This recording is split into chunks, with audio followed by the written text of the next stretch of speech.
안녕하세요, 수준입니다. 저는 네. 맨시티 팬이고요. 저는 아스날 팬입니다. 오늘 또 조촐하게 둘이서 둘이서 하도록 잘할 하겠습니다. 수 있을지. 끊기면 안 돼요. 2초 이상 텀을 두면은 이제 나가리. 큰일 났네. 끊기면 안 돼. 자, 첫 번째부터 바로 하겠습니다. 예. 바로 베이가 대 이강인. 이강인 PSG 영입이 거의 그쵸. 커피셜이죠. 엔리케 감독 일단 떴고 그쵸. 이제 하나씩 뜬다는 얘기가 있는데 네. 이강인 선수가 좀 이제 순항할 줄 알았는데 또 하나의 썰이 생겼어요. 바로 베이가. 베이가. 베이가라는 선수의 영입설이 뜨면서 네. 지금 이제 이강인과 베이가가 만약 온다 그러면 이강인 선수 입지가 아직 오지도 않았지만 벌써 이강인 위기설이 떠오르고 있습니다. 위기는 아닌 것 같고 네. 뭔가 사실 PSG 간다는 것 자체가 어떻게 보면 주전 경쟁은 피할 수 없는 숙명이 아닌가 그쵸. 라고 생각을 하거든요. 뭐 이강인 선수도 아마 경쟁을 할 준비는 돼 있는 것 같아요. 근데 베이가 선수가 이제 셀타비고에서 뛰던 선수고 그 이야기를 들어보면 엔리케 감독이 픽했다는 썰이 이야기가 있어요. 네. 그리고 게다가 저는 잘 모르지만 엔리케 감독이 쓰는 놈만 쓰는 스타일이라는 이야기가 있더라고요. 근데 이강인 선수는 엔리케 감독이 영입한 선수는 아니라고 하더라고요. 구단 측에서 이제 먼저 엔리케 감독이 선임되기 전이었고 사실 이강인 선수 나게스만 이거 얘기할 이야기 나올 때부터 때. 그렇죠.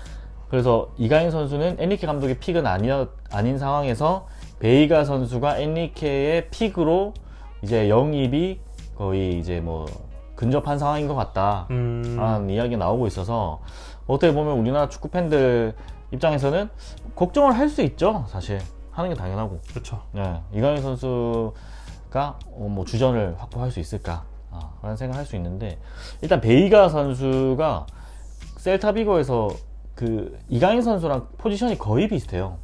약간 좀 약간, 섀도우 스트라이커처럼 올라가 있는 좌우측 메잘라를 뛸 수 있는 그런 선수인데 오른쪽에 살짝 좀 치우쳐 있긴 하더라고요. 히트맵을 보면. 그리고 베이가 선수가 골을 많이 넣었어요. 그러니까요. 네. 거의 뭐 야야 트랙급으로 몇 골 넣나요? 한 11골 정도 넣은 걸로 알고 많이 있는데 미드필더가 11골 넣었다. 야투의 정도는 그런 아니지만 그래도 김도환이나 뭐 그 정도의 스페셜. 그쵸. 램파드나 야야트 몇 골 넣었는데? 야투가 20골 가까이 넣었죠. 20골? 펠레그니 때 20골 가까이 넣었어요. 그렇게 많이 넣었어? 네. 대박이네. 그 정도 넣었어요. 가까이 그 내외로 넣었어요. 11골보다 많이 넣었어요. 그때 야야트 진짜 무섭긴 했지. 야투를 그냥 성큼성큼. 그냥 무섭지. 성큼성큼 넣었죠. 그래서 베이가 선수가 공격적인 어떤 그 이강인 선수는 어떻게 보면 그 중앙 미드필드 자리에서 직접적으로 뭔가 해결하는 선수라기보다는 그렇죠. 볼을 간수해 만들어주는 선수죠. 네. 그냥 키패스를 넣어줄 수 있고 볼 점유를 할 수 있고 그런 걸 해줄 수 있는 선수인 반면 베이가 선수는 본인이 이제 어떻게 보면 세컨 톱이라고 봐도 될 정도로 그쵸. 좀 침투를 하면서 자기가 해결할 수 있는 그런 스타일을 갖고 있더라고요. 그래서 제가 봤을 때는 이강인 선수의 어떤 직접적인 경쟁자는 아닌 것 같다. 그쵸. 스타일이 완전 달라서. 스타일이 달라서. 달라요. 뛰는 위치는 거의 같은데 스타일이 아예 다르기 때문에 과연 뭐 두 선수를 만약에 같이 쓴다. 오른쪽에 베이가, 왼쪽에 이강인 그렇게 쓸 경우에 어떻게 보면 공격적으로 엄청 무게가 실리는 어떤 그런 포메이션이 될 수 있겠죠. 만약 그 음바페 선수의 좀 잔류가 중요할 것 같아요. 왜냐면 음바페가 있으면 사실 베이가까지 미드필드에서 굳이 올라갈 골게터 할 사람이 필요할 일이 없어요. 네이마르 음바페가 있으니까.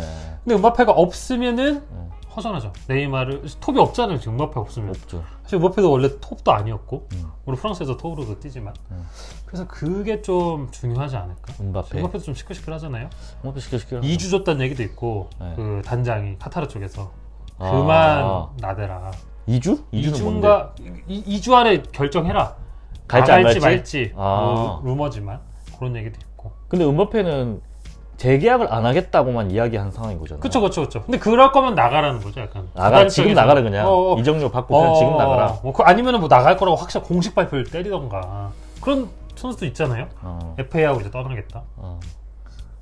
근데 음바페 입장에서는 그게 또 걱정되긴 하겠네. 내가 만약에 나간다 했을 때 팀에서 안 써줄 수도 있고 감독이. 맞아요. 그리고 지금 뭔가 자기를 사줘야 되잖아. 그 돈을 엄청난 돈을 투자해서 그럴 클럽이 있는지도 불안하고. 그쵸. 그러니까 쉽게 말은 못하는 상황이겠네. 그쵸. 쉽게 뭐 말할 필요도 없고 사실 음바페 그렇긴 입장에서는.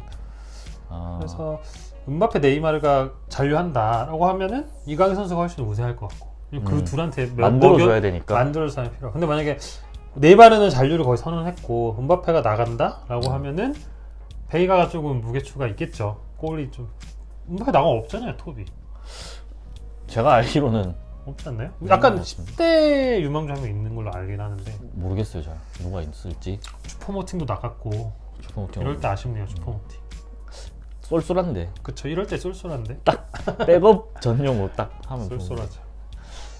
그래서 이강인 선수를 만약에 그렇게 쓸 수도 있고, 근데 그게 너무 공격적으로 무게 중심이 확 쏠려 있다 보니까 그 좀 불안하다는 의견도 있어서 또 다른 방법으로는 이강인 선수 그냥 우측 윙으로 우리 국대에서 쓰는 것처럼 그 공간에서 배치를 시켜서 뭐 크로스를 올려준다거나 뭐 그런 식으로 활용을 할 수도 있지 않나 라는 생각이 들고, 그 결론적으로 보면은 그냥 감독이 취향 따라 선택하는 그 옵션 중에 하나가 아닐까. 이강인과 베이가는 그쵸.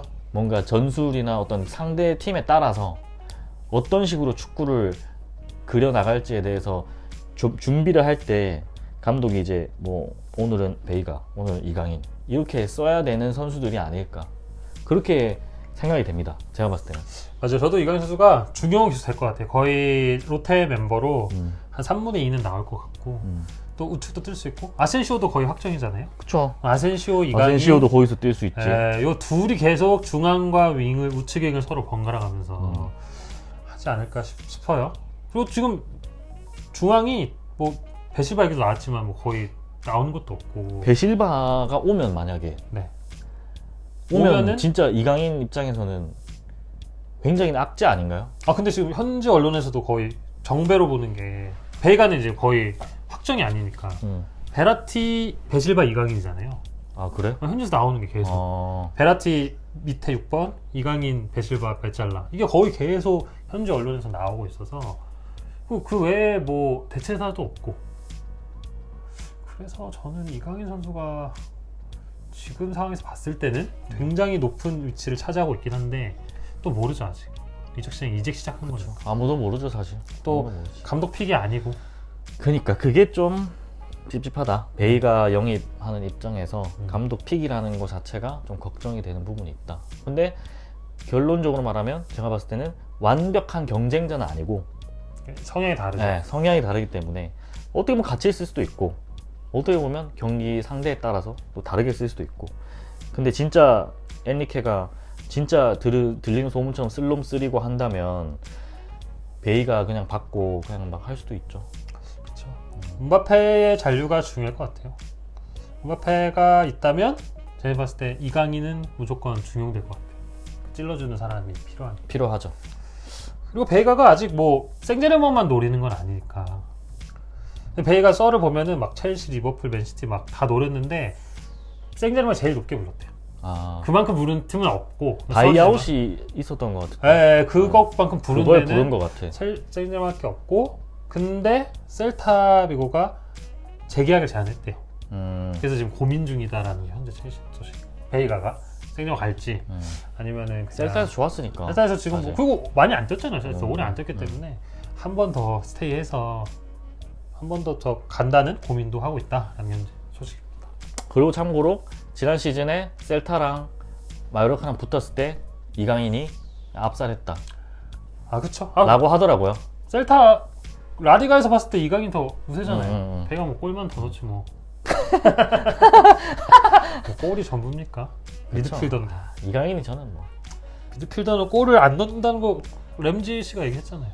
램지요? 근데 이게 그냥 놀리는 거야 아니면 진짜 그런 말을 한 거예요? 놀리는 거지. 그럼 한 적 없어요? 그런 말 한 적 없고 그냥 놀리는 거죠. 램지가 하도 많이 놓치니까 놀리는 거죠. 근데 램지는 한때 골 많이 넣었어요. 슈퍼 램지 시절이 있어. 그치. 한 20골 가까이 넣었다. 그리고 유벤 같죠? 유벤 네. 나중에 갔나? 그리고 유벤 갔죠. 딱 고점 찍고. 고점 찍고 나서 몇 년 있다 갔죠. 한참 있다 갔죠. 음. 아무튼 그렇습니다. 그래서 뭐 이강인 베이가는 뭐 크게 걱정할 건 없는 것 같은데 지켜볼 필요는 있다. 네, 지켜볼 필요는 있죠. 네. 어쨌든 경쟁자 네, 생긴다는 건 어쨌든 같은 좋은 의미는 포지션이고, 아니니까. 네, 그렇게 보시면 될 것 같습니다. 빨리 이강인 선수 발표가 났으면 좋겠네요. 빨리 네. 빨리 났으면 좋겠다. 빨리 났으면 뭐 한 이번 주 중으로 나지 않을까? 이강인 선수가 마요르카 다시 팔로우 했다고. 그건 결국 이제 확정됐다. 아 확정됐다. 팔로우 할 일이 없잖아요. 그런 또 썰도 있고. 어쨌든 좀 SNS도. 기다려보시죠. 또 생제르맹 계속 얘기하는데 생제르맹에서 또 한국인 직원인가 뭐 마케팅 업체인가를 구한다는 그 썰도 있었고. 맞아. 네. 그거 있었죠. 아시아 마케팅을 좀 한국 마케팅 하려고. 해야죠. 그래서 아무튼 이강인 선수 거의 커피셜이고 잘 경쟁을 잘 이겨서 주전으로 가는.